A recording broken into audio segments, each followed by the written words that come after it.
Hi guys, welcome to economics class 33।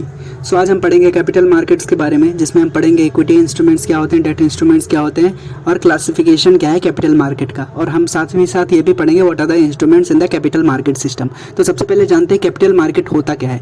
तो पिछले classes में हमने पढ़ा था मनी मार्केट के बारे में। तो वो डील करता है, मनी मार्केट उन सिक्योरिटीज़ में डील करता है, उन बॉन्ड्स और सिक्योरिटीज़ में डील करता है जिनकी मैच्योरिटी 1 साल तक की होती है। लेकिन कैपिटल मार्केट क्या होता है, उसमें हम लॉन्ग टर्म इन्वेस्टमेंट के लिए करते हैं। Okay, so capital market deals in buyers and sellers who trade in equity and debt instruments. तो इक्विटी और डेट इंस्ट्रूमेंट्स इसमें ट्रेड होते हैं कैपिटल मार्केट में।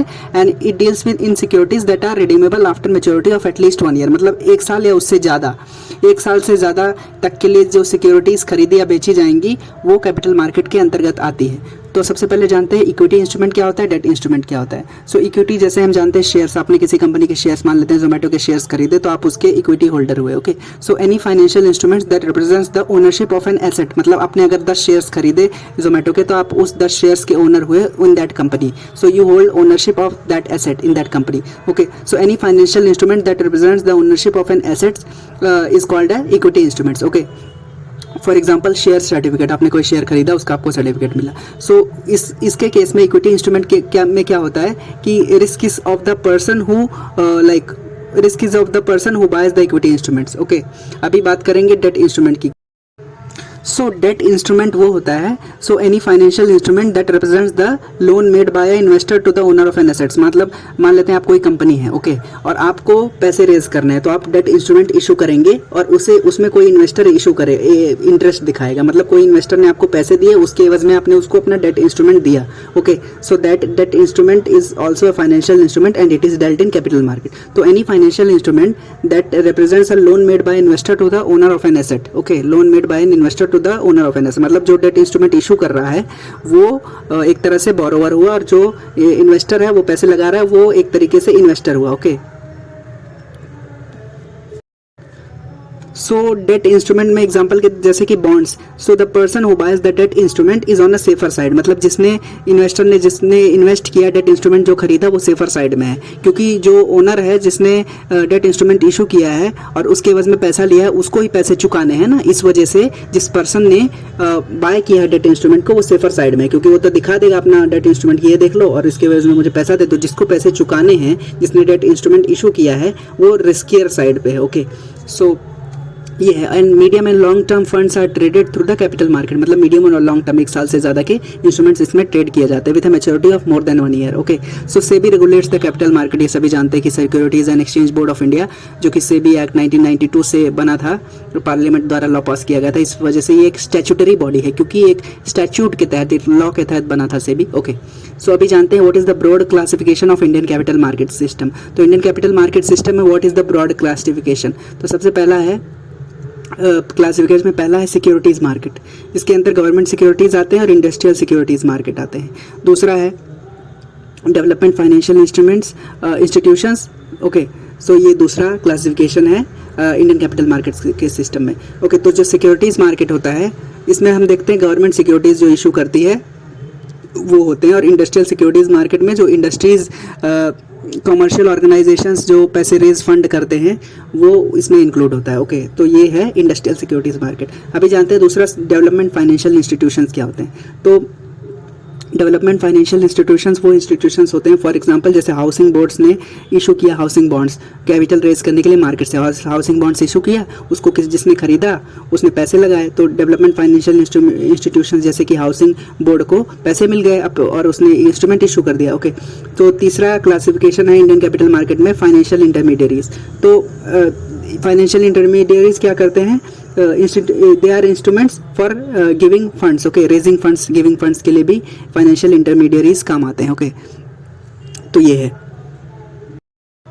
अब एक एक करके ब्रॉड क्लासिफिकेशन जो इंडियन कैपिटल मार्केट सिस्टम था उसमें एक एक करके चीज़ों को पढ़ते हैं। सबसे पहले गवर्नमेंट सिक्योरिटीज़ मार्केट या G-SEC जिसे कहते हैं, उन्हें गिल्ट एज्ड सिक्योरिटीज़ मार्केट भी कहते हैं। सो ओके, सो G-SECs और government securities are issued when the government falls short of funds. Okay, when the government needs funds और it wants to reduce money circulation in the economy. मान लेते हैं market के अंदर बहुत ज़्यादा money supply बढ़ गई, तो उसको मनी सप्लाई को कट करने के लिए भी, जिसकी वजह से इन्फ्लेशन हो रहा है, तो मनी सप्लाई को कट करने के लिए भी भारत सरकार गवर्नमेंट सिक्योरिटीज़ G-SECs इशू करती है। तो क्योंकि G-SECs के थ्रू लोग पैसे खरीद इसमें इन्वेस्ट करेंगे, G-Secs खरीदेंगे और इसी वजह से सरकार के पास पैसे वापस आएंगे, मार्केट के अंदर से पैसे मनी सप्लाई को रिड्यूस किया जाएगा। तो G-Secs इशू किया जाता है जब गवर्नमेंट को फंड्स की आवश्यकता होती है या फिर गवर्नमेंट को मनी सर्कुलेशन मार्केट से ख़त्म करना होता है। ओके, सो G-Secs को गिल्ट एज्ड भी कहा जाता है, गिल्ट एज्ड इंस्ट्रूमेंट्स भी कहा जाता है।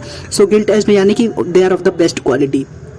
So it comprises of dated securities issued by the government of India and also the state government as also T-bills issued by government of India। तो T-bill भी एक तरीके से इंस्ट्रूमेंट है जिसे केवल सेंट्रल गवर्नमेंट या गवर्नमेंट ऑफ इंडिया इशू कर सकती है। So RBI manages and services G-Secs through its public debt offices located in various places as an agent of the government। मतलब RBI देखती है G-Secs, मान लेते गवर्नमेंट को पैसा रेज करना है तो RBI को बोलेगा, RBI बैंक्स को देगा G-Secs और फिर पैसे लोग इन्वेस्ट करेंगे और G-Secs से जो पैसा आएगा बैंक्स RBI को देंगे, RBI वापस गवर्नमेंट को देगा। तो ये चलता है। ओके, अभी दूसरा क्लासिफिकेशन में देखेंगे इंडस्ट्रियल सिक्योरिटीज मार्केट क्या होता है। So this industrial securities market is important for commercial organisation and industries to raise funds. मतलब किसी भी इंडस्ट्री को चलने के लिए फंड्स की आवश्यकता होती है। ओके, तो इसकी वजह से when they want to raise funds they issue bonds. Okay, तो इंडस्ट्रियल सिक्योरिटीज मार्केट इस तरीके से काम करता है। Okay, so they raise securities funds from the market. So companies can raise funds or trade securities in either primary market or secondary market। ये industrial securities market के case में आप जानते हैं what are non banking financial intermediaries. तो ये भी एक क्लासिफिकेशन है इंडियन कैपिटल मार्केट में। तो नॉन बैंकिंग फाइनेंशियल इंटरमीडियरीज वो होते हैं, वो भी रेज करते हैं money by issuing securities that are redeemable after 1 year. तो NBFIs जो होते हैं नॉन बैंक फाइनेंशियल इंटरमीडियरीज, वो बैंक नहीं होते हैं और वो पैसा इशू करना होता है, मतलब उनको पैसे रेज करना होता है मार्केट से, तो अपनी सिक्योरिटीज इशू करते हैं। तो इसमें कौन कौन सी कंपनीज आएंगी नॉन बैंकिंग फाइनेंशियल इंटरमीडियरीज में, जैसे कि equipment leasing companies, hire and purchase companies, loan company, investment company, merchant banking company, venture capital funds, stock broking company. तो ये एक तरीके से नॉन बैंक फाइनेंशियल इंटरमीडियरीज हैं जो सिक्योरिटीज इशू करते हैं और मार्केट से पैसे उठाते हैं। अभी जानते हैं what is development financial institution, DFIs जिसे कहते हैं। सो DFIs जो होते हैं डेवलपमेंट फाइनेंशियल इंस्टीट्यूशंस होते हैं, they help in meeting the long term needs of the company. मतलब किसी भी कंपनी को चलने के लिए लॉन्ग टर्म में फंडिंग की जरूरत होगी लॉन्ग टर्म के लिए। ओके, तो इसमें DFIs मदद करते हैं। सो डेवलपमेंट फाइनेंशियल इंस्टीट्यूशंस के कुछ एग्जांपल्स हैं जैसे IDBI, industrial development bank of India, IFCI, Exim bank जिसे हम export import bank of India भी कहते हैं। सो DFIs क्या करते हैं, असिस्ट करते हैं कम इंडस्ट्रीज़ को that are engaged in infrastructure sector. मतलब इंफ्रास्ट्रक्चर सेक्टर में जो इंडस्ट्रीज़ हैं उनको पैसे की ज़रूरत है तो DFIs उनकी मदद करते हैं, क्योंकि कोई भी इंफ्रास्ट्रक्चर बनाने के लिए लॉन्ग टर्म में पैसे की ज़रूरत होती है, बहुत समय तक पैसे की ज़रूरत होती है, बहुत ज़्यादा पैसों की ज़रूरत होती है। Okay, so these DFIs assist industries that are engaged in infrastructure sector और other sectors where the projects have long gestation period and require long term funds. मतलब ऐसे सेक्टर्स, इंडस्ट्रीज जो कि ऐसे प्रोजेक्ट्स में इन्वॉल्व हैं जिसमें लॉन्ग टर्म फंड्स की आवश्यकता है, जैसे कि कोई बिल्डिंग बनानी है, कोई ब्रिज बनानी है या कोई अच्छा रोड बनाना है, तो इसमें मदद करती है इंडस्ट्रीज की DFIs। ओके, अभी जानते हैं वाटर फाइनेंशियल इंटरमीडियरीज। तो ये पांचवा क्लासिफिकेशन है कैपिटल मार्केट सिस्टम में।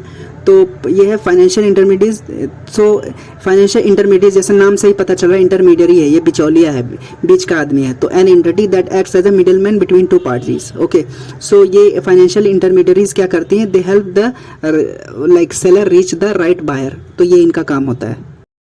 सो फाइनेंशियल इंटरमीडियरीज क्या करते हैं, they help the right seller reach the right buyer. So financial intermediaries enables to channelise funds को चैनलाइज करने में मदद करते हैं to those entities who needs the funds. Okay, तो फाइनेंशियल इंटरमीडियरीज में को दो पार्ट्स में हम डिवाइड कर सकते हैं। एक NBFIs जो होते हैं नॉन बैंक फाइनेंशियल इंटरमीडियरीज, जिसके बारे में हम पढ़ चुके हैं, जो stock broking companies, hire purchase companies, lease companies, ये आते हैं नॉन बैंक फाइनेंशियल इंटरमीडियरीज में। और दूसरे बैंक फाइनेंशियल इंटरमीडियरीज आते हैं, वो भी एक फाइनेंशियल इंटरमीडियरीज का एग्जाम्पल है। अभी जानते हैं what is the classification of capital market on the basis of financial terms. जो पिछला हमने देखा था वो क्लासिफिकेशन ऑफ कैपिटल मार्केट था on the broad terms. Okay, अभी जानेंगे कैपिटल मार्केट का classification on the basis of financial terms. Financial claims के मामले में कैपिटल मार्केट के क्या क्लासिफिकेशन है। तो इसमें 4 क्लासिफिकेशन है, जैसे कि primary market, secondary market, mutual funds, under writers. तो ये आते हैं financial classification of capital market में। तो सबसे पहले जानते हैं प्राइमरी मार्केट क्या होता है। सो इन प्राइमरी मार्केट, इसे न्यू इशू मार्केट भी कहते हैं, इसके अंदर जो सिक्योरिटीज इशू होती है ना, that are offered to the public for the first time, मतलब कोई कंपनी अपना आईपीओ निकालता है जिसे इनिशियल पब्लिक ऑफरिंग भी कहते हैं, तो प्राइमरी मार्केट का पार्ट होगा या फिर न्यू इशू का मार्केट का पार्ट होगा, क्योंकि वो सिक्योरिटीज इशू करती है मार्केट के अंदर जिसमें पहली बार इशू करती है पब्लिक को और पहली बार पब्लिक उसमें इन्वेस्ट करती है, तो वो प्राइमरी मार्केट का पार्ट है। दूसरा है सेकेंडरी मार्केट, ये भी एक क्लासिफिकेशन है capital market on the basis of financial terms. तो सेकेंडरी मार्केट में ऑलरेडी इशूड जो सिक्योरिटीज होते हैं ना वो ट्रेड किए जाते हैं, जैसे कि बहुत पहले इशू कर दिया गया, उसे बेचा खरीदा जा रहा है, तो सेकेंडरी मार्केट का पार्ट होगा। इसमें शेयर्स आते हैं, ऑक्शन मार्केट भी इसका पार्ट है सेकेंडरी मार्केट का। अभी देखते हैं तीसरा classification of capital market on financial claims है म्यूचुअल फंड्स। सो जैसे कि आपने नाम बहुत सुना होगा म्यूचुअल फंड्स का, कि एक तरीके से बहुत सारे कंपनीज़ के शेयर्स को मतलब मिला देता है और वो कैसा परफॉर्म कर रही है बंच ऑफ कंपनीज़, उसके ऊपर ये म्यूचुअल फंड्स के लाइक जो आपने सिक्योरिटी खरीदा है उसकी वैल्यू घटेगी या बढ़ेगी। Okay, so mutual funds, so investor participates in the gain और loss of the funds. In mutual funds investor participates in the gain and loss of funds, क्योंकि म्यूचुअल फंड्स के अंदर जो कंपनीज़ हैं वो जिस तरीके से अच्छा परफॉर्म करेंगी या बुरा परफॉर्म करेंगी, तो वो जो शेयर होल्डर होगा म्यूचुअल फंड का उसको फ़र्क पड़ेगा उससे, क्योंकि because mutual fund is an investment vehicle, okay, made up of A pool of funds that bring together a group of people and invest their money in stocks, bonds and other securities. Okay, so mutual funds एक तरीके से ऐसा है कि इसके अंदर मान लेते कोई एक म्यूचुअल फंड्स है, मान लेते हैं कुछ भी है, तो उसके अंदर बहुत सारी कंपनीज हैं रहेंगी। ओके, उसमें लोग इन्वेस्ट करेंगे और उसकी बढ़ोतरी और घटोतरी म्यूचुअल फंड्स के दाम में फ़र्क पड़ेगा। अभी जानते हैं fourth classification of capital market जो है अंडर राइटर्स। सो जैसे नाम से पता चल रहा है कि N entity which is responsible for evaluating और असेसिंग अनदर पर्सनस रिस्क, मतलब अंडर राइटर मतलब आपके रिस्क को जानता रहेगा। मान लेते कोई जैसे कमीशन आपसे लेगा और आपके रिस्क को बताएगा कि ये करना चाहिए, आपको ये करना चाहिए। So underwriter is an entity which is responsible for evaluating और another person's risk for a fee और commission. Okay, so underwriters में क्या क्या होते हैं? So underwriters include commercial banks, merchant bankers, financial institutions, ये सब आते हैं अंडर राइटर्स के अंदर। So various factors are taken into consideration for appointing underwriter, मतलब कोई कौन सा अंडर राइटर रहेगा उसके लिए बहुत सारी कंडीशंस होती है, जैसे कि फाइनेंशियल स्ट्रेंथ क्या है अंडर राइटर का, आपका फाइनेंशियल स्ट्रेंथ क्या है, नेटवर्क क्या है अंडर राइटर का, गुडविल क्या है अंडर राइटर का, तो ये सब चीज़ें मैटर करती हैं। Okay, so these were the few things. I hope you understood it. If you have any doubts, you can ask in the comment section. Okay, so these were the things about capital market. अगले class में हम capital market के instruments के बारे में पढ़ेंगे. Okay, so I hope you understood it. Thank you so much for watching. Bye bye.